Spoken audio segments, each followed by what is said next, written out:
तो ये IPMS U8 domain है हमारी, राइट? आप इस पे जाएंगे अगर आप मैन्युफैक्चरर या डीलर हैं, और आप लॉगिन रजिस्टर पे जाएंगे और अपने आप को आपको वहाँ पे रजिस्टर करना होगा।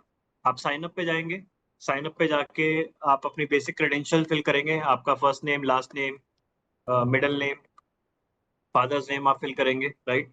उसके बाद आप डेट ऑफ बर्थ डालेंगे, अपनी ईमेल आईडी डालेंगे, अपना मोबाइल नंबर डालेंगे,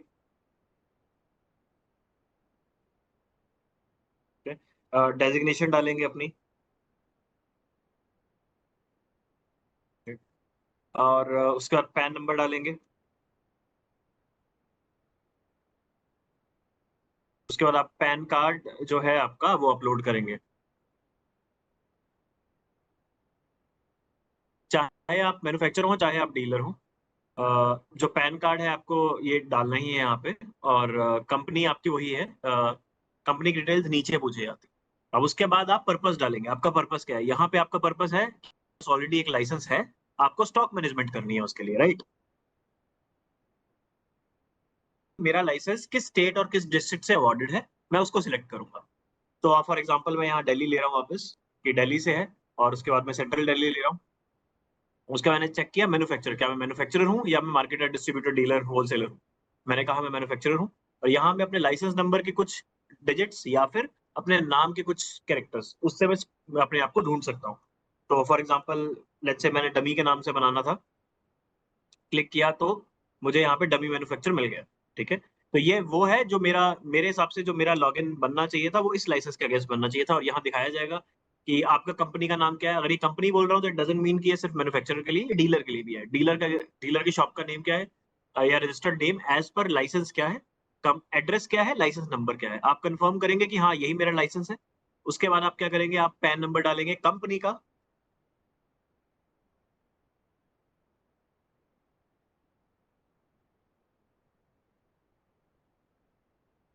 ओके? जीएसटी नंबर डालेंगे, टैन नंबर डालेंगे अगर आपके पास है, अगर आपके पास नहीं है तो ये रिक्वायर्ड नहीं है। और इसके बाद आप इंपोर्ट या एक्सपोर्ट लाइसेंस आपके पास कोई है, अगर है तो यस करके उसमें डालेंगे, और नहीं है तो आप नो कर देंगे।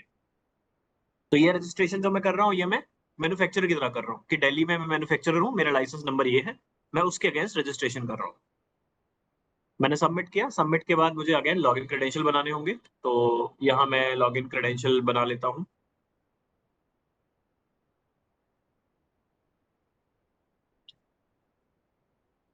ठीक है? और फिर मैं पासवर्ड बना लेता हूँ।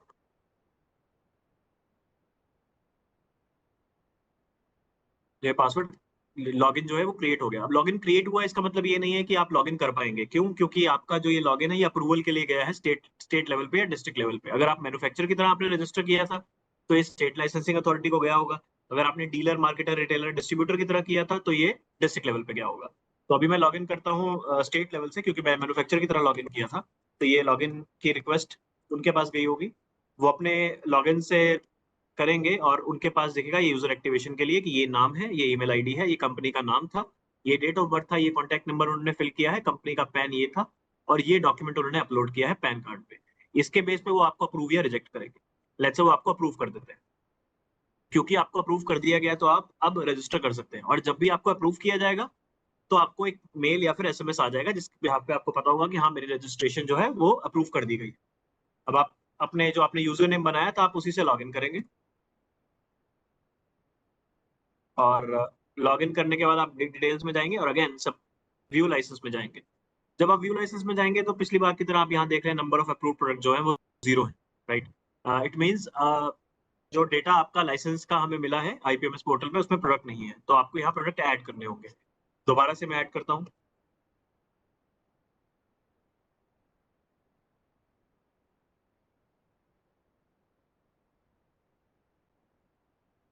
मैं एसीफेट और फिप्रोनिल का कॉम्बिनेशन ऐड करता हूँ, और मैं एसीफेट का टेक्निकल ऐड करता हूँ,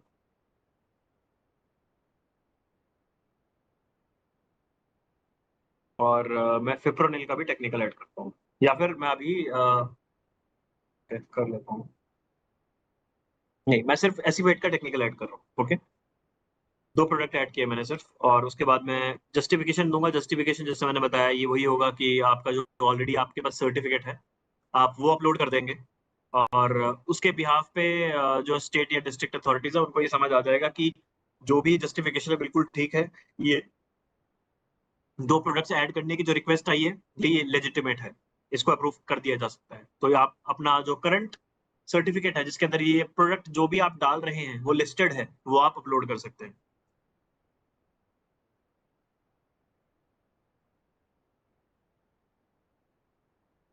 ठीक है, तो ये सबमिट हो जाएगा। और जब ये सबमिट हुआ तो आप अगर यहाँ पे जाके नंबर ऑफ अप्रूव प्रोडक्ट देखेंगे तो वो 0 दिख रहा है। 0 इसलिए दिख रहा है क्योंकि अभी वो अप्रूव नहीं हुए हैं। आप देख सकते हैं कि ये पेंडिंग अप्रूवल है, राइट। अब क्योंकि पेंडिंग अप्रूवल है तो इसका लॉगिन का रिक्वेस्ट, जो आपका अप्रूवल का रिक्वेस्ट है, वो गया होगा स्टेट लाइसेंसिंग अथॉरिटी को, क्योंकि आप मैन्युफैक्चरर। अगर आप डीलर होते तो ये डिस्ट्रिक्ट के पास जाता। अब मैं again district dealer sorry state से लॉगिन करूंगा।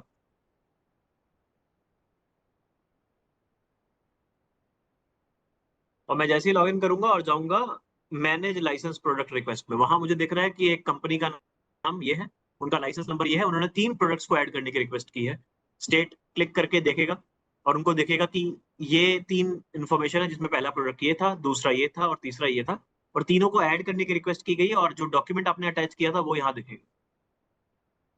अब स्टेट के पास ऑप्शन है कि वो तीनों के तीनों को बल्क में अप्रूव करना चाहे तो बल्क में अप्रूव कर सकता है, सिंगल हैंडेडली एक एक करके अप्रूव करना चाहे तो एक एक अप्रूव कर सकता है। ओके, तो मैं सपोज कीजिए मैं इनको अप्रूव कर देता हूँ बेस्ड ऑन डिस्क्रिप्शन। तो ये प्रोडक्ट जो है अपडेट हो गए। अब वापस इस टाइम पे भी आपको एसएमएस जाएगा कि आपके प्रोडक्ट जो है वो अप्रूव हो जाए, तो आप वापस अपना लॉगिन करेंगे अपने अकाउंट में।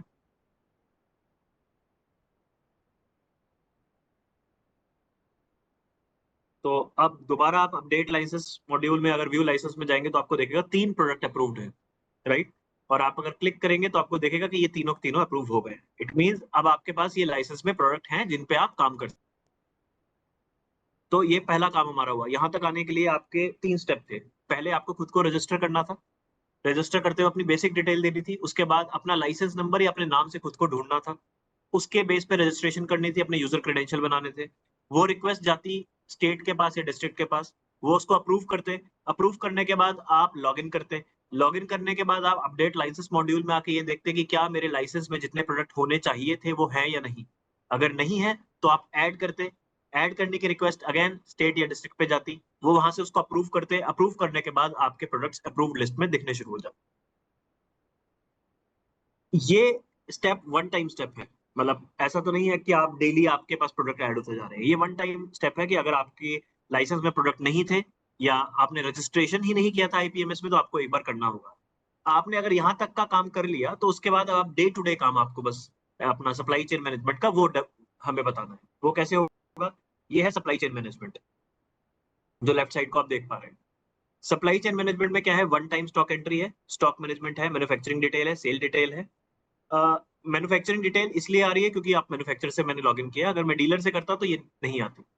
ओके, व्हेन आई से डीलर, तो मेरा मतलब सिर्फ डीलर नहीं है। मेरा मतलब ये है जो भी लोग मैन्युफैक्चर की कैटेगरी में नहीं आते वो सबको आईपीएमएस में डीलर में कैटेगराइजेशन की गई है। इसका मतलब आप चाहे रिटेलर हो, चाहे आप डीलर हो, चाहे होलसेलर हो, चाहे मार्केटर हो, चाहे डिस्ट्रीब्यूटर हो, आप सबके सब जब रजिस्ट्रेशन करेंगे तो एज एज डीलर ही कर रहे हैं, क्योंकि वो एक ही कैटेगरी के अंदर आ रहे हैं। ओके, तो अब मैं वन टाइम स्टॉक एंट्री पे जाता हूँ। वन टाइम स्टॉक एंट्री, जैसे मैंने बताया था कि वन टाइम स्टॉक एंट्री का मेन पर्पस ये है कि आज आप पहली बार ऑनबोर्ड तो हो गए हैं सिस्टम पे, बट इसका मतलब ये नहीं है कि आज से पहले आप किसी प्रोडक्ट में डील ही नहीं कर रहे थे, राइट। आप डील कर रहे थे, आप जस्ट ऑफलाइन थे, या फिर आप अपना कोई सिस्टम यूज कर रहे थे लेकिन आईपीएमएस पे नहीं थे।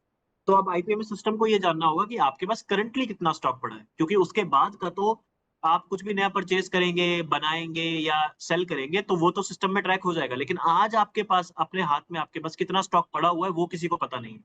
तो वो स्टॉक आपको यहाँ पे वन टाइम डिक्लेयर करना होगा, इसलिए इसका नाम रखा गया वन टाइम स्टॉक एंट्री, कि आपको सिर्फ एक बार वो स्टॉक की एंट्री करनी है। इसके लिए क्या करना होगा? मुझे अपना लाइसेंस नंबर सिलेक्ट करना होगा।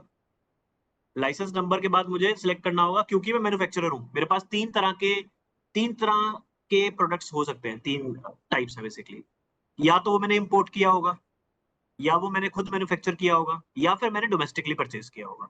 यही अगर मैं डीलर होता, अगर ये लॉगिन रजिस्ट्रेशन डीलर की तरफ से हुआ होता, तो उनके पास इंपोर्टेड का ऑप्शन भी नहीं आता, उनके पास मैन्युफैक्चर्ड का ऑप्शन भी नहीं आता, उनके पास सिर्फ डोमेस्टिक परचेज आता है, क्योंकि डीलर, डिस्ट्रीब्यूटर, मार्केटर, रिटेलर ये इंपोर्ट या मैन्युफैक्चर नहीं कर पाएंगे, ये सिर्फ परचेज कर पाएंगे।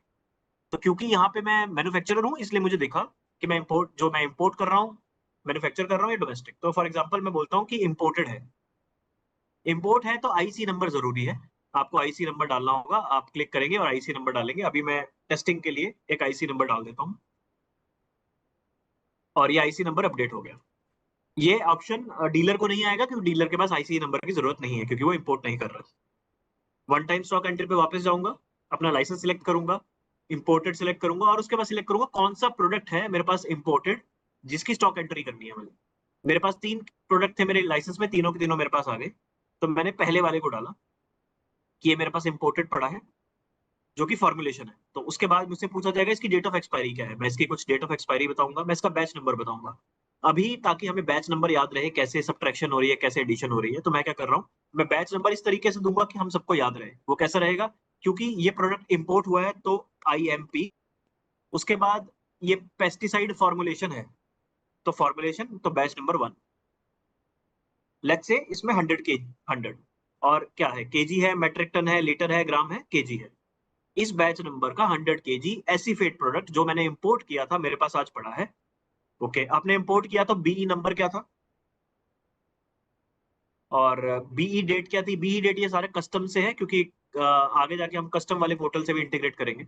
उसके बाद कंट्री ऑफ ओरिजिन क्या था, फॉर एग्जांपल ऑस्ट्रेलिया था, मैंने ये डाला और मैं चाहूँ तो मल्टीपल रोज भी ऐड कर सकता हूँ। इसी हो सकता है